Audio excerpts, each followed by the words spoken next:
What's up, folks? Casual Dad here to talk about our first revamped plasma charge campaign, the Siege of Castellax. Free card this time is the Droning Horror, which is a hilariously powerful card for 36 points. Very high hit points, poison trait, and then a really high ranged attack. This thing is great if you don't have it. But this campaign is a little bit weird. Just to look at it real quick, I believe the deck level, it's 300 deck points, so a weird sort of mid-range between your 400 and 200 deck points, but also it doesn't have any modification of level. So this is going to be really challenging for some newer players or players who don't have highly leveled cards, especially not Chaos. So heads up on that one. But what really makes this interesting is this is the first time we've seen the rollout of the new plasma energy system. So up to now, whenever you had a energy-based campaign, you'd get a set amount of energy that would charge up 1 charge per hour. Excuse me, cough drop. And if I remember correctly, the maximum was 8. So you'd have your individual blue and orange chambers, and they would charge up. So you could only play as many matches as you had energy at the time. And then there were some downsides to it, right?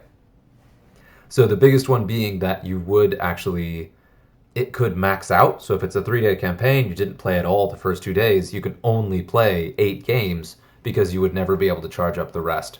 Because if you were full up, you wouldn't gain additional charges, which was a bummer. And that kind of threat of missing those campaign charges really incentivized playing all day long, a little bit here and there all the time. And for those of us trying to keep up with campaigns, it was arguably a little bit unhealthy.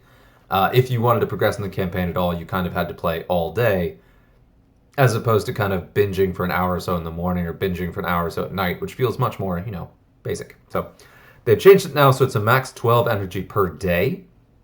At the start of each day, you get that full 12 charges, and then that's all you have that day. So no matter when you play, you could go through it. Similarly, though, you do still lose it at the end of each day. So if you don't play your 12 in one day, and then you play the next day, you will not gain those 12 back. So there is still some of that element, but it's so much more flexible, I don't really mind that. As you can see, I've got 4 energy left. I've played 8 of it. I'm going to do some games in a minute here. But in addition to that, there are some other modifiers to how these charges work. And I'm going to go ahead and break that down real quick. And for me, I read these as entirely positive changes, so I'm really excited about this. So we're going to zoom through it. Let's see. So there's an FAQ article that I'll try to link to in the notes in this video that talks about all of these different changes to how campaigns work. Oh, it's only a 1-day campaign. Wow, okay. No, 2-day campaign. I'll go tomorrow. Okay. Let's see. So what are the key changes? So number 1, they've introduced modifiers so that your actual victory points from beating a round won't be the flat, like you beat level 9, you get 9 points. It's going to be modified in a number of different ways.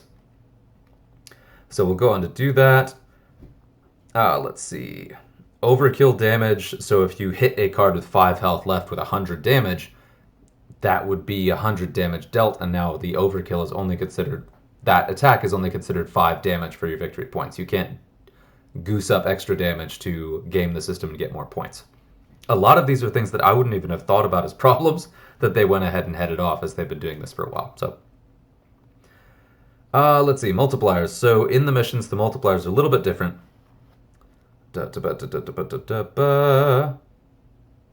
Let's see if I can find the modifiers here. So one of the modifiers is remaining wounds. So the number of wounds that you still have left in your deck, that's a modifier that will be multiplied against your points. And I believe if I saw it's a 1.35 total, and that 0.35 goes down as you lose cards and lose wounds in your deck. So the more cards you have left alive, the more modifier, the more victory points you'll get, and the higher you'll score overall. And in addition to that, I know that the number of bodyguards that you kill does also count as a positive modifier for you. So does the amount of damage you do. So the amount of damage you do to enemy cards, regardless of the number of cards. So if it is a lot of high health cards, you get a really, really big bonus. Yeah, here it is. Okay, so the multiplier percent is 1 if you lose all of your cards, to 1.35 if you lose none of your cards. If a player loses okay, I just said that. And all of the modifiers based on wounds are applied to base starting health. So if you play Greyfax, if you play Medicae, if you play Regen or Rakarth, none of that additional health will actually be factored in. It's all ignored, for better or for worse. So that's good. I mean, that sort of evens the playing field, so you can't cheese it as well. Token cards do not count for any kind of scoring. That is things like the Termagant that spawns from the Tervigon, or the Vargard from Nemesis, or even the obelisks from the Silent King. None of those count because they're not actually cards, they're tokens. Let's see, are there caps on how much you can score in each category? No, the modifiers have a maximum. Like I just said, that the remaining wounds is 1.35 at most. So you can never earn more than that. You can never count as having more wounds than you started with, for example. Let's see, does it take into account the level of enemy cards? No, but it does take into account the number of them and their hit points. So because higher level cards have higher hit points, it does factor that in a little bit. Does killing more bodyguards award more points? Yes. If you kill the enemy warlord and not all remaining bodyguards, that still counts as dealing the maximum damage to them. So if you have a target acquired and you take down the opposing warlord, and that kills both the left and right bodyguards, you will get full credit for both of those bodyguard kills, including the damage and the cards killed. Let's see. This does not affect clan campaigns for now. Talks about tokens. Shields are not calculated at all. If you hit a shield and all of the damage is prevented, it doesn't count as any damage dealt, and so that's essentially wasted. So watch out for that. Okay, we already talked about that. Endless cards. The second life of an endless card will not be counted. Well, hang on. Okay. Oh, interesting. Okay, so this is a weird one. So for endless cards, if you have a card with 100 wounds, right, and then it dies and its second life comes back with 40 wounds, if that second copy doesn't die, its remaining wounds will be considered 140. Oh, excuse me, no. Oh, okay, so that's weird. So it'll be, if it doesn't die, then it reduces the number of wounds that count as dealt. So 100 health card dies, 40 health copy comes up, the 40 health copy doesn't die, then say the 100 points instead counts as 60 wounds instead of 100. And if it does die, then it will count as 140, the full health of both copies. Okay, that was a weird one. Tokens, oh, okay. Taking damage from tokens, though, will count, because if a token shoots you, then that reduces your remaining wounds left. That will, of course, reduce your remaining wounds, so that is scored in that way. Any cards stolen by Trazen are considered tokens. Okay, cool. Yeah, and only base wounds, not crit effects. Okay, so that was a lot. Hopefully that makes sense. I am going to go ahead and play some games here, just real quick. Now, I'm going for max bonus. This is the max I could go ahead and put together with Glogothrox's Warlord. This is, however, a very slow deck, so I'm going to play one game with this. We'll just see it. I'm going to hopefully not take too long with this game. But yeah, my Chaos cards are fairly high level. I haven't played all of my charges yet, and it's only day one, so these matches still aren't going to be super difficult. For most of today, when I was playing these matches, I wasn't even losing any cards at all, let alone multiples. So we'll see how this goes. And this again has the Aura of Rage modifier, so at the end of each player's turn, I believe, but it might be the beginning. Every deployed card gains +5 melee attack stat, so you do want to make sure all of the cards you play have a melee attack stat. You will score higher if you don't lose cards, but this isn't Battle Scars. Because it's such a new sort of weird space, I keep thinking that if I do lose a card, it won't come back because Battle Scars, but it's not. So if you're having the same weird mental block than I am, don't worry about that. You get all of your cards back. Yeah, okay. So it looks like it's the end of each player's turn. And I'm just focused on winning this and using up my charges. I'm not really focused on scoring max. That's something I may take into account later. But so playing your heaviest hitters early on and having them take down as many opponents as possible is a really good way to guarantee that you will get, that you will lose as few cards as possible and have a bunch of extra remaining wounds, which is great. And where regen's additional wounds will not count for you, that will insulate all of your remaining wounds of those cards, so that you will still get max benefit for the original starting hit points of that card as opposed to losing it. So that's a way where Medicae and Regen are still very powerful in this modifier. Even if they don't count as extra points for you, they will preserve your total points. So that's a way where the healing in Medicae actually does score positively, just that your base wounds are already higher, so you can't actually lose beyond them. Just kind of a weird way to think about it. Oh, crap. Okay. Thanks, Badrick. Ooh, that's good. But now do I... Ooh, wow, that's a lot of damage. And I didn't do range so that Badrick can't get his bonus attack on me. So I've now lost one card. Gloggothrox is applying here to make this guy really not very dangerous. Let's see what he does.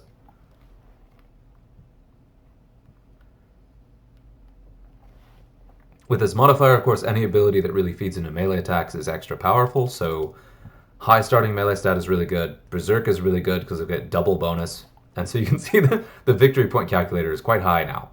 So if you're used to seeing like, oh, I just got 10 victory points, now you see 3,800 and be like, okay, that's different. So that was relatively quick. I'm going to go ahead and demonstrate what I would do if I wanted to play through this faster. So you have limited time. You want to go ahead and see how quickly you can cruise through this. Let's take a look at that.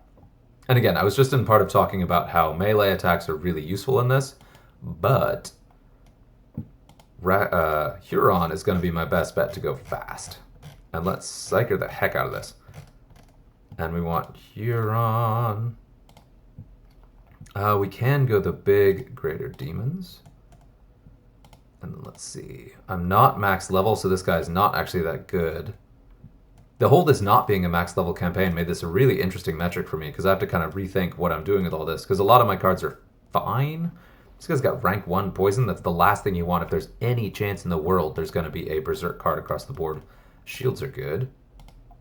Shields are real good. So is taunt and Medicae.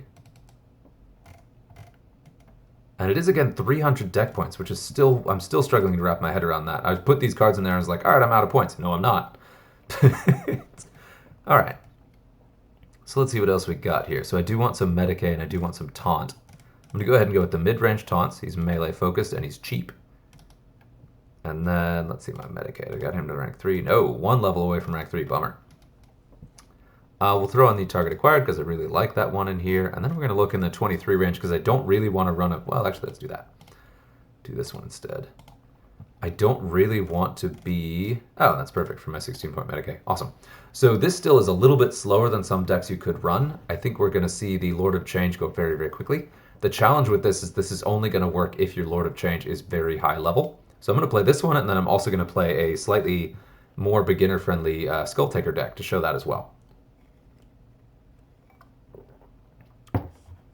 Sorry if I'm making a lot of noise here. I've got a bit of a sore throat, so I got a cough drop, and I'm drinking a beer, just for fun. It is funny seeing so many Skuldaka cards. Skuldaka? Wartsnaga. There he is. Ooh, hello. I give you max level fear. Ah. Now we'll go ahead and pop this. Ooh, alright, alright. So we talked about going fast. Let's go ahead and just hammer on the biggest thing across the board. Got that powerful outflank, which is met by an equally powerful outflank, which is a bit of a bummer.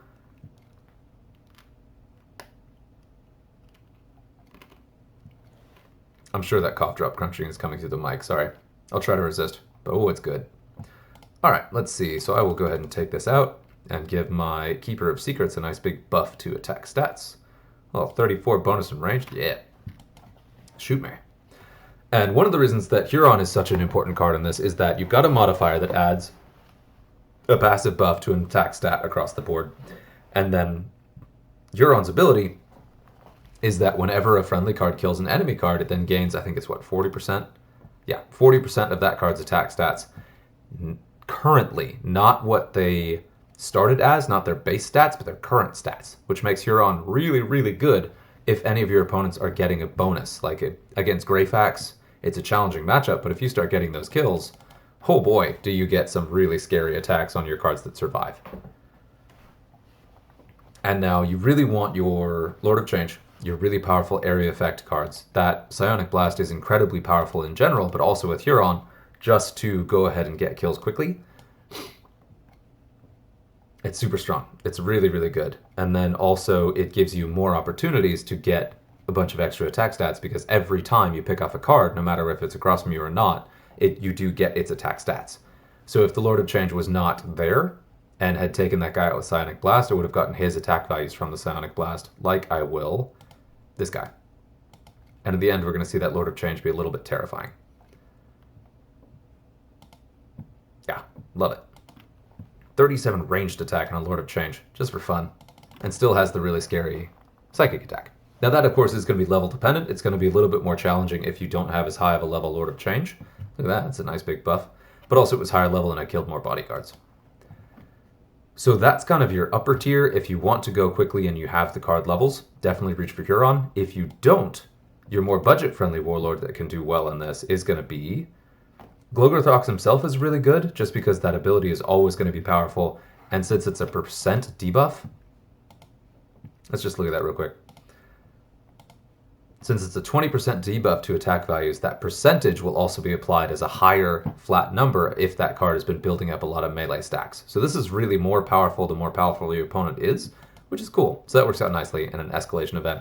But it is very slow and relies on your cards dying, which I don't particularly like. Mask is also a really good one in this to go somewhat more quickly, talking about that initiative kill. So if an opposing card attacks you and the defending card has more than half health, your card will attack first. So if you load up with a bunch of heavy attack types, and you're not going to see a ton of Psychic in this campaign yet, so ranged and or melee at a high value, melee in particular, and your cards will attack back first, and that will keep them alive longer, and it's kind of a nice ability too. Also cheap if you want to just really stack your deck.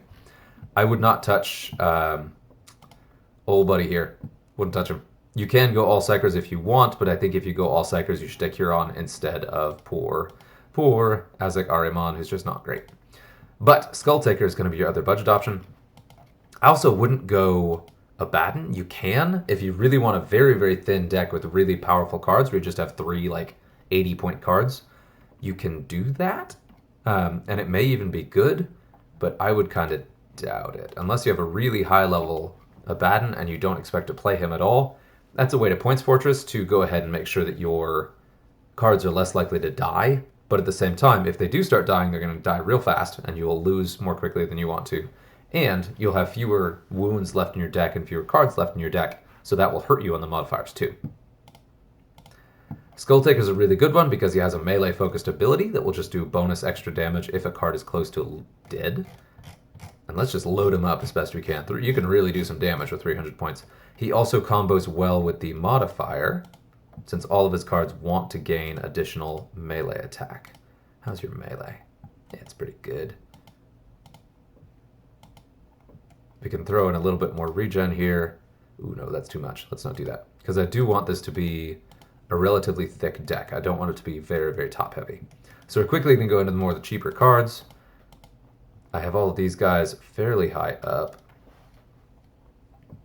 I'll throw in some regen. I may sub some of these guys out. I like Karn, but he does tend to die, and I don't really want him to die. So I'll sub him out. I've got Fear and Regen in there, so these two have that Fear and Regen to keep alive. These two just have really high hit points, so I want to lean on that. So we'll grab that Medicae again. This guy's a really just stellar card. It's more expensive than a lot of other factions' top Medicae, but he's got a good melee attack stat and a bunch of hit points. And that range debuff if you end up doing a ranged attack. Let's see, so we have 18 points now. Let's throw some cheap taunts in there, just to keep stuff moving. That gives us 15. Let's take the more expensive one and see what we have with 14. Do we need 15? Let's do 15. Okay. So we'll grab the target acquired. This guy here.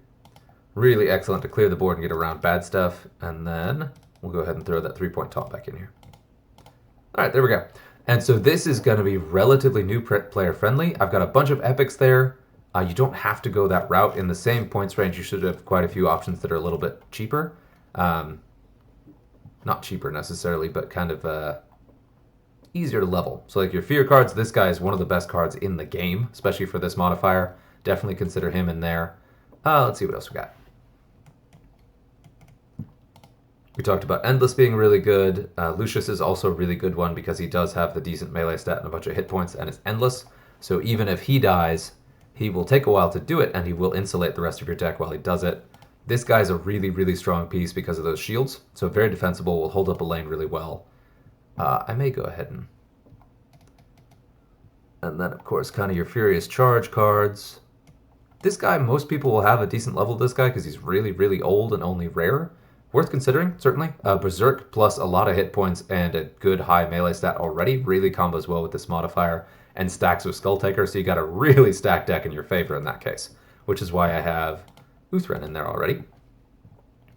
This guy, I would love to have him a couple levels higher. Like, even just that one would be massive. I'll never get him up high. Ooh, God, that's a scary piece.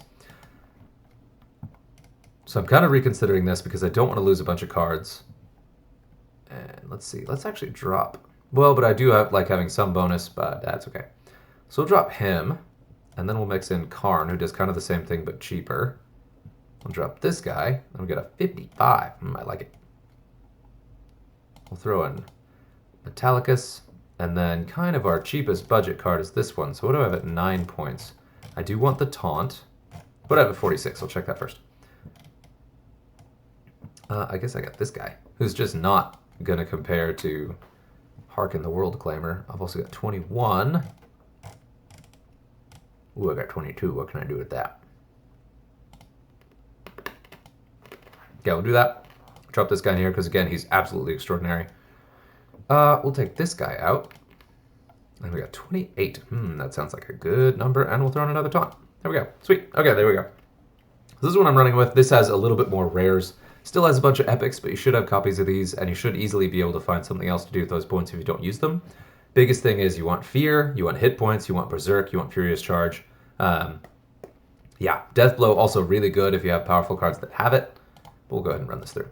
This also should be close to as fast as the Huron deck, maybe even faster, just kind of depending on how quickly this snowballs. I'm still a little bit weirded out by the level the cap here, where it's 300 deck points and not max levels. It's kind of a funny... I wonder what the reasoning is behind that.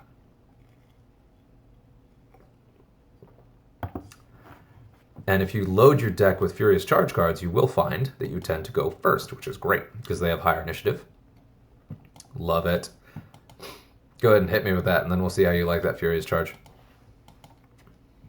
And it's rank 1 Furious Charge, but his base attack is 90, so I should comfortably take that guy out. Nope. Oh, yep, because Skull Taker. Oh, Skull Taker, you beauty. Skull Taker is just such a monster of a warlord. And especially with this modifier and Berserk, like, these cards are going to be one-shotting the most insane things by the end of this game. Probably not that.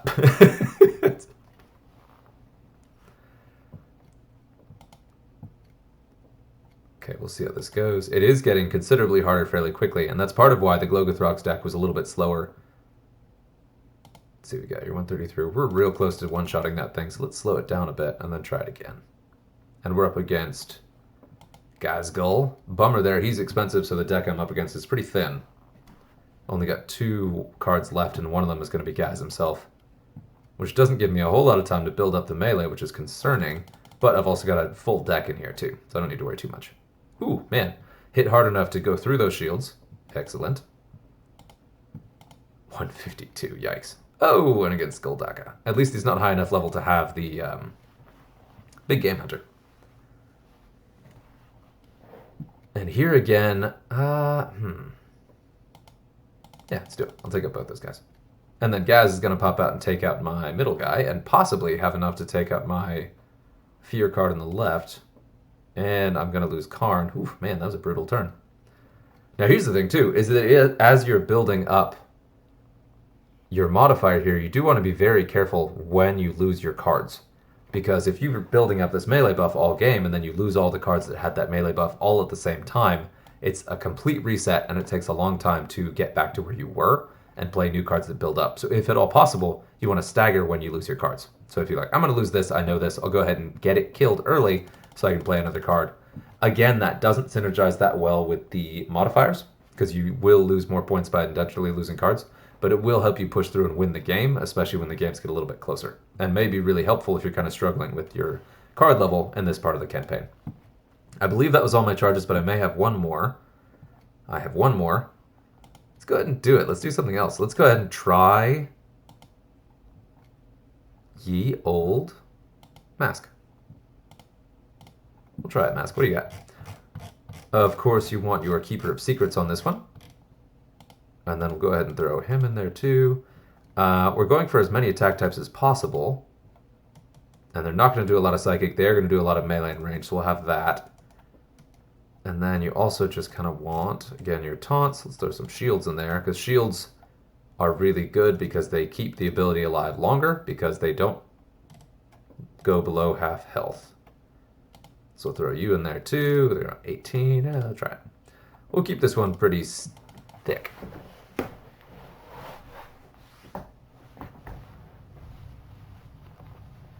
And now with mask deployment is always fun. You want to put your counterattackers across from the things they're most likely to counterattack. Let's see. So it's still a pretty thin gas deck. All right. Side note here too, you never want to put your shield cards off lane from a Barrage card because that will lose your shields. That will lose your shields twice as fast because you will also lose your shields from the main attack that's going against you, assuming they have the same attack type. Let's see it, y'all. And there we did get to shoot back once, so ranged is really heavy. I don't have a ton of ranged in this deck, which I may regret, but that's okay.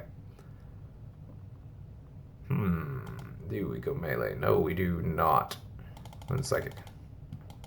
And you do want to go through these games fairly quickly because the longer it takes you to take out your opponents, the longer they will build up that melee buff. Obvious point, but I have to go ahead and make it. Splat, splat, splat. Ooh, man, a lot of range damage. And now we can go ahead and go melee and just make a mess. Make a mess, and I'm probably about to... we'll see. I was about to say something dumb, like we're probably about to finish this match without losing any cards, but you never say that out loud. Ooh, yeah, that's a bummer. Go left. No, that's wrong. Oh, crap. It is really funny. The Mask is one of those heroes or those warlords where I always wish that I had multiple abilities, where if the Mask also had Huron's ability, oh man, that would be good stuff. But of course there are obvious reasons why that doesn't happen. Okay, so I need to kill this flyer or my Lord of Change is going to go down, and I don't think I am able to do it. And there's really not much reason to do anything but that. And I will regen, but no, I mean, that's high enough level to comfortably take out my Lord of Change, which is a bummer, but oh well. I believe that's the first card I lost, which is excellent. And then this guy has not... Ooh, yeah, there we go. This is melee 90? Ooh, boy, that's a lot of melee. I will lose my Medicae again, but that's okay. We'll drop a shield in front of him, and then I will lose very little else. And no matter what attack type he uses, he's going to get hit from both sides before he does anything. So I should kill him before I even lose a shield. Bring it. If you're playing against the Mask, that is exactly the situation you don't want to be in, because you have no option. You will just immediately die. So yeah, there we go. So that was 3 kind of faster decks and then the max bonus deck, so you can kind of see how they all stack up against each other. I am now out of charges, and the great thing is I can go to bed and not even worry about missing the couple charges that are going to crop up while I'm sleeping that I may miss out on tomorrow. So this is terrific. So first thing tomorrow morning, I'll have another 12 charges. I can do it at my own pace whenever. I really like this. And just to highlight a couple changes to the plasma system that didn't come up in the FAQ I just mentioned, you do still gain victory points even if you lose. You will still gain some of those victory points. So victory points for cards destroyed, damage dealt, bodyguards killed, all of that will still factor in your victory points. You don't get 0. So even if you're losing, you still get an edge against the players that don't play at all. So that's really nice. So that will separate you from other players, even if you're not winning every single game, which I really appreciate for those folks that want to push a little bit higher in the campaign, but feel that there's no point unless you're winning. So yeah, I'm all about it. Very excited. That's my video, and it's been a little bit long, so we're going to go ahead and stop. But yeah, let me know what you think, and good luck out there.